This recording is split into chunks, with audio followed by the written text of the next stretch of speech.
I mean, overall, the fortnight, there's lots of things you can be proud of. Yeah, for sure. I mean, it's been such a special 2 weeks for me, and I've enjoyed every moment that I got to experience out there. So there's a lot of positives I can take with me. David? Hi there, Amanda. Could you describe what it is like trying to play against Iga when she's playing like that? Yeah, I mean, she came out playing very, very well. So all the credit to her, and she was able to really play the game she wanted. I think from my side, I think I was a bit frozen there with my nerves, and maybe the last 2 weeks I got a bit tired or something. But yeah, I mean, she definitely made it difficult for me. So yeah, she's an unbelievable player, as I've said many times, and she deserves this win. Matt? Hey, Amanda. Yeah, hey, how are you? I'm just wondering, like, if you could describe what the last, like, sort of 2 hours have been like for you, and, you've been on quite a journey through your career, and I was wondering if there's sort of, like, that perspective on the sun coming up you think is going to help you get through something like this. Yeah, I mean, it was a bit tough to digest, obviously, especially during and right after.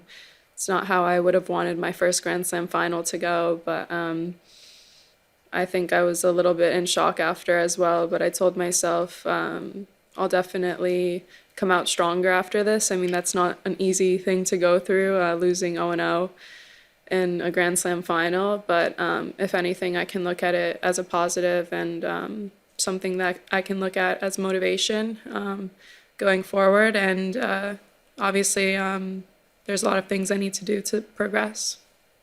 Matt? Hi, Amanda. You talk about the nerves that you felt. How much were you feeling that in the build-up to the match, and how much did it start? Did you start to feel it actually when the match began?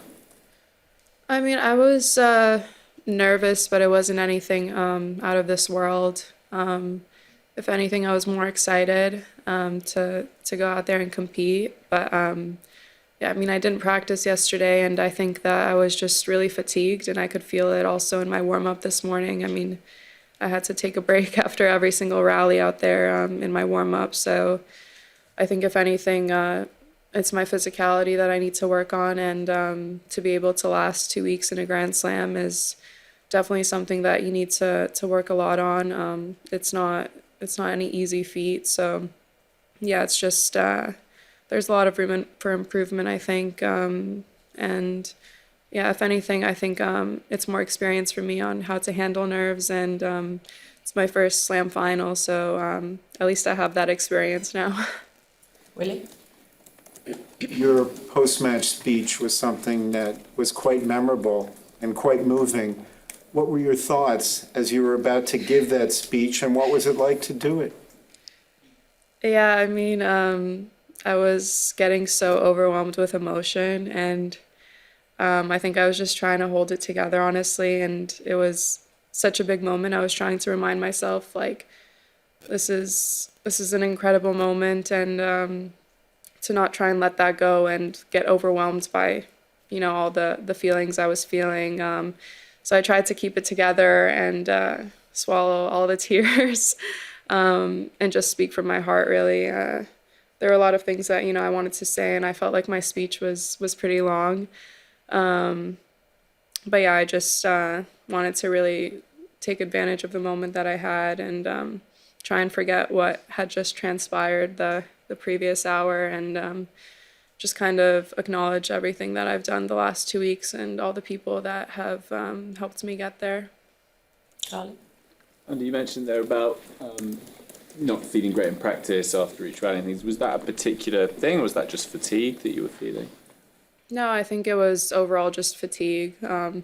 It's been like a long season, and yeah, I think it's just something that I need to work on, and obviously it's my physicality at the end of the day that I need to improve. Yeah, it's just the way I felt. I don't really know what exactly, but yeah, it's just a feeling I had, and I knew that that was kind of a red flag. Hi Amanda. You were feeling your right shoulder during practice earlier today. Was that hurting your serve speeds during the match, you find? I mean, it could be possibly a factor. It was definitely hurting a bit in my warm-up. But yeah, I don't really know what was going on with my serve. I mean, I've struggled with my serve, as most people probably can tell by the looks of it and the statistics. It's something I've been trying to work on, and I don't know if it's when nerves come into play that I struggle with my serve. I don't really know what the root cause is there, but I'm sure me and my team will get to the bottom of it, and it's definitely something that I need to work on because I feel like the last 2 weeks I've dug myself out of so many holes because I've been struggling so much on my first serve, and to honestly make it to the finals of Wimbledon with mediocre serve, I feel like I would say, because I personally don't think it's been above average this whole time. I mean, I always have to look back at film, but I feel like I've been fighting my way through with an average serve, so it's definitely an area of improvement. Bill? Well, congratulations on a great run over these weeks. There's an American thinker named Marianne Williamson, who you were fond of quoting, and she spoke about pain and how it can burn you up or it can redeem you. Do you think that somehow applies to today, and how do you think you'll bounce back? Yeah, I love that quote. It's definitely something that I try to live by. Also, I've passed that quote a few times. And for sure, as I said earlier, when I got back to the locker room, I kind of had that switch in my mind of, you know what, this is probably going to make you stronger in the end, and to not really dig myself down or put myself down after today, and just try and focus on how I can come out stronger after this. And yeah, I think it's honestly like a fork in the road. It's whatever direction you want to go in, and I'm going to choose the path of working towards my goals and to try and keep improving, and hopefully put myself in more positions and opportunities like today. And yeah, I think that's going to help me reach my goals. Yeah. Oh, hi, Amanda. At the end of the match, you were introduced to the Princess of Wales and she seemed to be consoling you. What did she say, and did it provide any comfort or encouragement for the future? Yeah, for sure. I mean, it was such an honor to meet her, and yeah, I wasn't sure if she was going to come out today, if she was going to be there, so it was just really nice to see her, and yeah, she definitely had a few things to say that were making me emotional again. But yeah, she was really kind, and she told me to keep my head high, and don't really want to reveal everything she said to me, but I also spoke to her again after the match because I passed by her, and yeah, she had all the best to say to me, so it was, I guess, it was a positive of today, and I can try and focus on that and not the match. Eleanor? Amanda, what helps cheer you up at difficult moments? I don't know, is there a particular food you want to eat, or something you want to watch on TV, or what kind of makes you feel better?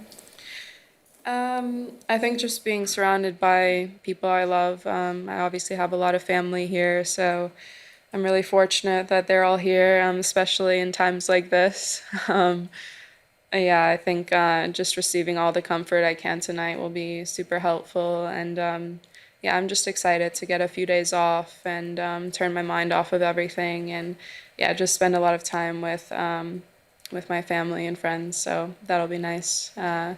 I don't really care where we go or what we eat. Hi, Amanda. You were very emotional when you mentioned your mother during your speech. Could you perhaps elaborate on how important she was for you in your trajectory and in all the build-up to this first Wimbledon final? Yeah, I mean, my mom has sacrificed so much, so that was why I was getting so emotional, because she's literally done everything she can and more to get me to this point in my life, and same goes for my sister. She would do anything for her kids, so yeah, as I was saying, she's literally the most selfless person that I'll ever meet, and yeah, I'm a very lucky daughter to have her in my life, and yeah, I was just trying to credit her as much as I could because, like, for sure, I would not be in the position I'm in if it wasn't for my mom. So, yeah, she just means the world to me and more. So, yeah, I couldn't keep it together in that moment. Just a couple more, Yasmin.